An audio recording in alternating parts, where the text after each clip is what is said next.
नमस्कार प्रणाम। हम सुशील कुमार प्रेमी जी रुआ लोग के बीच फिर से हम भोजपुरी कविता लेके उपस्थित बनी। एकरा के रुआ लोग सुनी प्यार और दुलार दी।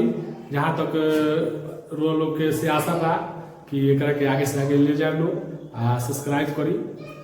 कुहासा से सिर्फ एक चीज सीखे के मिलेला, दुनिया में जब दूर तक के दिखाई देवल बंद हो जाए तब एक एक कदम आगे बढ़त रही, रास्ता अपने आप खुल जाई, रास्ता अपने आप खुल जाई। ई कविता हो एक राजा के, ई कविता हो एक राजा के। ऊ बहुते क्रूर रहे, स्वभाव से ऊ गरूर रहे।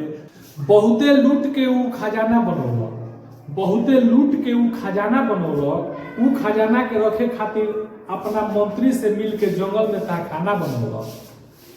ओकर समस्या ई रहे कि ई सारा सोना चांदी हीरा कहाँ छिपावल जाए। ओकर समस्या ई रहे कि ई सारा सोना चांदी हीरा कहाँ छिपावल जाए, एक दूर जंगल में सही तहखाना बनावल जाए। यह सोच के जंगल में मंत्री से मिल के तहखाना बनौलक। सारा माल ओहिजा लुकौलक, सारा माल ओहिजा लुकौलक। ओकर चाबी सिर्फ दुए लोग के पास रहे। राजा के मंत्री पर विश्वास रहे, राजा के मंत्री पर विश्वास रहे। यही से राजा मंत्री के चाबी दिहलन, यही से राजा मंत्री के चाबी दिहलन। एक चाबी अपने पास लिहलन, एक चाबी अपने पास लिहलन। मंत्री पर बहुते भरोसा करत रहलन, मंत्री पर बहुते भरोसा करत रहलन। जितना माल होखे मंत्री जाके खजाना के तहखाना में धरत रहलन। ऊ खजाना बढ़ते जात रहे, ऊ खजाना बढ़ते जात रहे। राते दिने राजा के लूटल खजाना वही में धरात रहे। बहुते दिन से राजा तहखाना के पास गइल ना रहे। एक दिन तहखाना में घूमे के मन भइल रहे। सूर्योदय के पहले राजा राजभवन से जंगल की ओर चल दिहल। साथ में वो केहू के ना लिहल, साथ में वो केहू के ना लिहल। छुप छुपा के खजाना के देखेला तहखाना में आई। एगो चाबी ओकरा पास रहे। वैसे ऊपर मंत्री गुजरत रहे, ओकरा मन में ख्याल आई काहे ना चल के देखाई। देख के खुला दरवाजा मन घबराई। शायद हमरे से दरवाजा बंद करे में भूल गईल, शायद हमरे से दरवाजा बंद करे में छूट गई। झटपट से दरवाजा बंद कइलक, झटपट से दरवाजा बंद कइलक।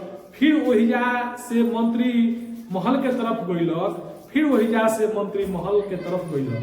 राजा अपना मस्ती में डूबल रहे, राजा अपना मस्ती में डूबल रहे। हीरा जवाहरात देख सब कुछ भूलल रहे। खजाना देखला के बाद दरवाजा के पास आई, खजाना देखला के बाद दरवाजा के पास आई। दरवाजा के बंद देख अंदरे से चिल्लाई। दरवाजा अब कहाँ से खुलो, मंत्री बाहर से बंद करके चल गए रहे।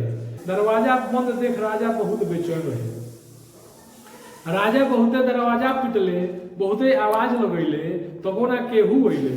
चिल्लाते चिल्लाते मुंह लागल दुखे, प्यास के मारे गला लगल सूखे। कहाँ से केहू दरवाजा खोली, केहू के कहाँ सुनाए राजा के बोली, केहू के कहाँ सुनाए राजा के बोली। चाबी तो दुए लोग के पास रहे, एक राजा और एक मंत्री के पास रहे। दरवाजा से उठ के हीरा जवाहरात के पास आई। वो हीरा के हाथ में लेके कहलक कि हमरा के 2 घूंट देता पानी पियाई। ऐसा लागे जैसे प्यास से गला सूखल जाता, बुझाता जैसे प्राण अब छूटल जाता। कितना समय बीतला के बाद दरवाजा से उठ के हीरा जवाहरात से खूबे बर्बाद रहे। कितना समय बीतला के बाद दरवाजा से उठ के हीरा जवाहरात से खूबे बरबरात रहे। वो एक एक बूंद पानी ला छटपटात रहे।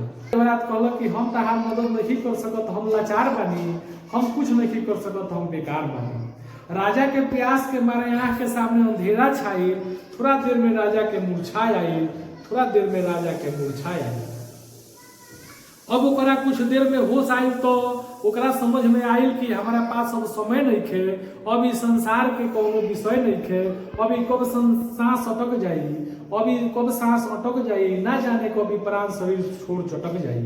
जल्दी से हीरा के बक्सा के बिस्तर बनैलक, वो बिस्तर पर लेट गइलक। दुनिया के एक संदेश देवे के चाहत रहले, वो कुछ लिखे के चाहत रहले, बाकी लिखेला ना कुछ रहले। एक पत्थर से वो अपन उंगली फोड़ लेलन, अपना खून से दीवार पर कुछ लिख देलन। लिखते दीवार पर राजा के सांस रुक गई, वही राजा मर गई, वही राजा मर गई। मंत्री राजा के खोजत रहले, मंत्री राजा के खोजत रहले, मंत्री राजा के खोजत खोजत कहीं ना दिखले। लागत कि कोनो राजा के मार दिहले, ना जाने राजा से केहू दुश्मन मोल लिहले, ना जाने राजा से केहू दुश्मनी मोल लिहले। मंत्री के मन में लालच आइले, मंत्री के मन में लालच अइले, मंत्री हीरा जवाहरात ला ताखाना के पास गइले। ताखाना खोल मंत्री अंदर गइले, अंदर जाके मंत्री भीतर के दृश्य देख सुन हो गइले। अंदर जाते मंत्री भीतर के दृश्य देख सुन हो गइले। राजा के देखलक कि बिस्तर पर लाश पड़ल रहे, ओहिजा कुछ खून के छींटा से दीवार पर लिखल रहे। उहाँ लिखल रहे कि हमारा जिंदगी भर के जौन कमाई रहे, वहां लिखल रहे कि हमारा जिंदगी भर के जौन कमाई रहे ई हम गलत तरीका से कमैले रहनी, ई सब लूट खसोट के इकट्ठा कैले रहनी। जितना हमारा पास रहे, जितना हमारा पास ई धन आइल बा, जितना हमारा पास ई धन आइल बा, ई सारा खजाना जौन एमे धराइल बा, जौन हमरा के 2 घुट पानी नहीं खे दे सकत, ई हमरा के एक निवाला नहीं खे दे सकत, ऐसन धन इकट्ठा करेला राते दिने जागत रहनी, जेकरा पीछे जिंदगी भर हम भागत रहनी। ई धन कौना काम के, ई धन कौना नाम के हम ई दुनिया के छोड़ के जातानी। मंत्री के हाथ से चाबी छूट गई। इतना देखते मंत्री के हाथ से चाबी छूट गई, राजा ला मंत्री के रोए के पुकी फूट गई।